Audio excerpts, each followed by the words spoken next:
We are here where every great home gym upgrade starts, Home Depot. The No Fate channel, checking in. Jonathan here with a much awaited and long overdue home gym tour. And I've made some serious upgrades, but trust me, you're gonna wanna stick around to the end to see what's changed. But before we get into this shiny new setup, let's take a quick trip down memory lane.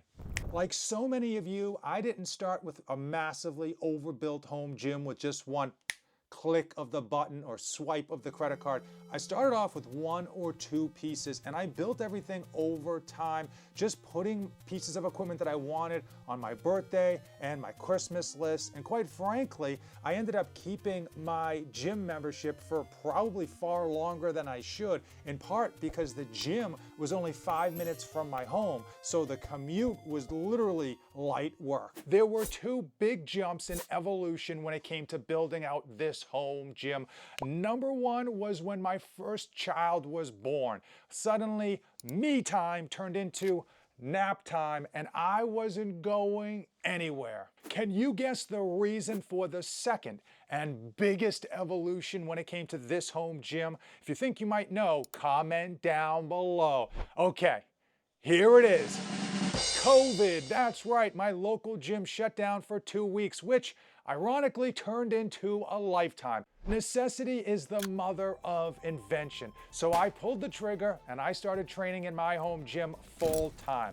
I tried to buy equipment so I could replicate what my local gym training was like. But in 2020, it was slim pickings. I mean, stuff was coming in stock and out of stock before you could even input your credit card number. So a lot of the equipment that I got down here was seemingly random because it's all I could find. What resulted was a decent home gym, but a quick look made you realize that there was no thought put into decor, spacing, or lighting.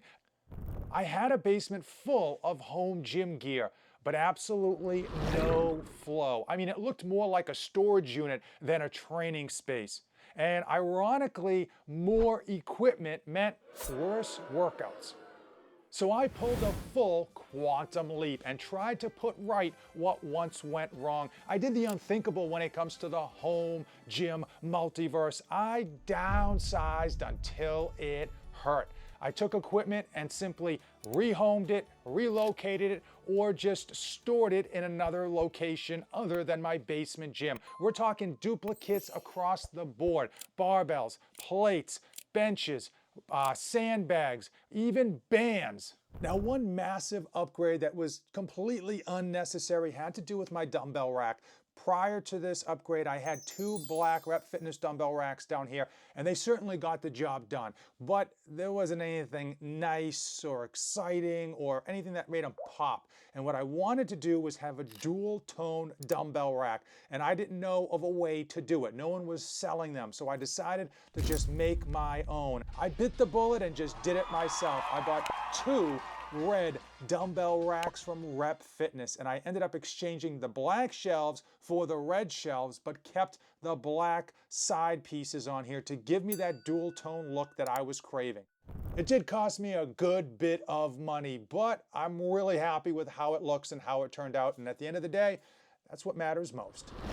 Even with the mass exit of equipment from my basement gym, the overall layout of my gym was an absolute dumpster fire. And that brings us to stage 2 of my home gym upgrade. This entire side wall was a tornado and a tutu. I had some wall control, I had some kettlebell storage, I had an American flag, I was trying to hide bare studs back there. I mean, it was a lot going on with not very much thought, and quite frankly, it wasn't a good use of space. So I pushed all of my chips in when it came to wall control, and I figured that would be the best way to clean up this wall in terms of appearance while maximizing the storage. I rehomed my second American flag to the garage, and I took the rack that was holding a whole bunch of kettlebells and I moved it into a nook near near the furnace that basically had a very shallow bit that was never being used. So it was essentially free space. I'm still able to go get the kettlebells and use them when I want, but they're not sitting here cluttered and basically sticking out from the wall, reducing my overall space. You would think with all of this wall control that I would actually have more attachments up here.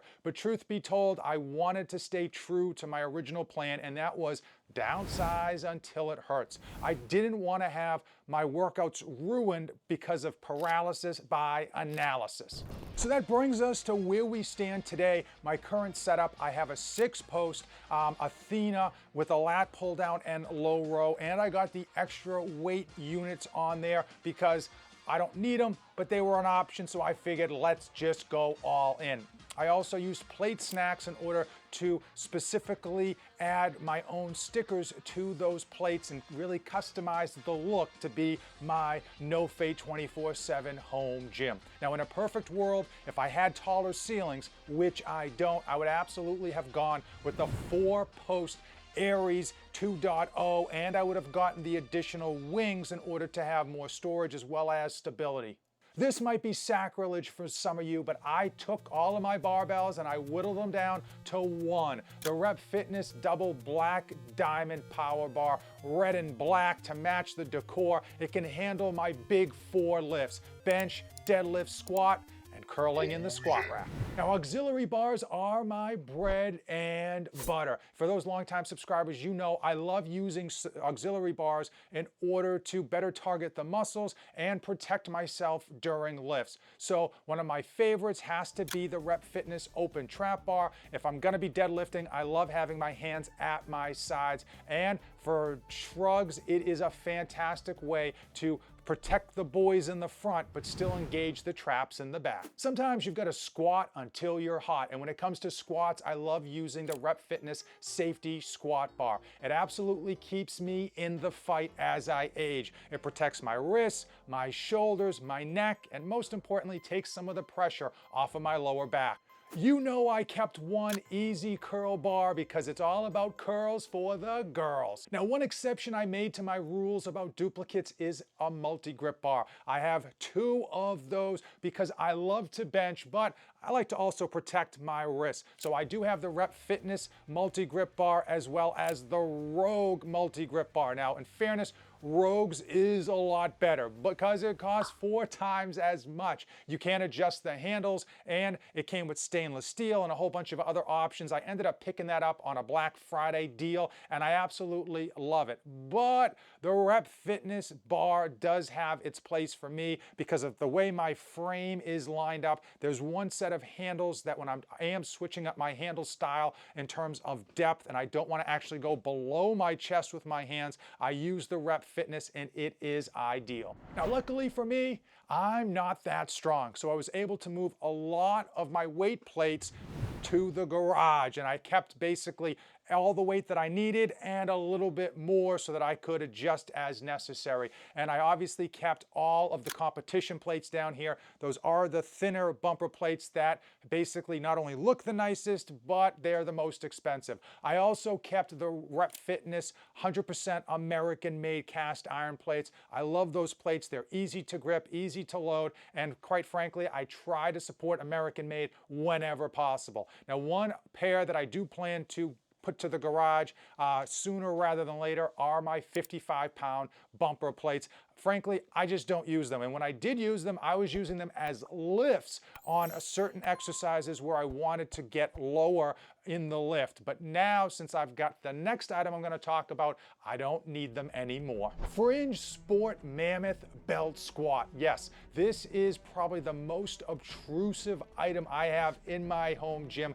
as far as storage goes because it's long, it's awkward, it doesn't fit on a shelf, I can't attach it to the wall, but I keep it around anyway because it replaces an entire belt squat platform, and it allows me to connect it to my rack and squat. And the beauty of the belt squat is that all of the pressure is on your hips and your legs and not on your lower back. This is one of those things that I thought I was going to use and get rid of, but ultimately I found a number of exercises that I still use with it. It's great for one-arm rows, believe it or not, especially if you want to load up and you might not have that heavy of a dumbbell in your home gym. It's also great for shrugs. I put a chain through there and I'm able to get shrugs with some great contraction, and the weight is right where I want it, right between my legs. And ultimately, I really enjoy this product, even though I wish it was easier to store. The Freak Athlete Hyper Pro. This is one of the things I've been using for years, and it's literally a Swiss Army knife of home gym equipment.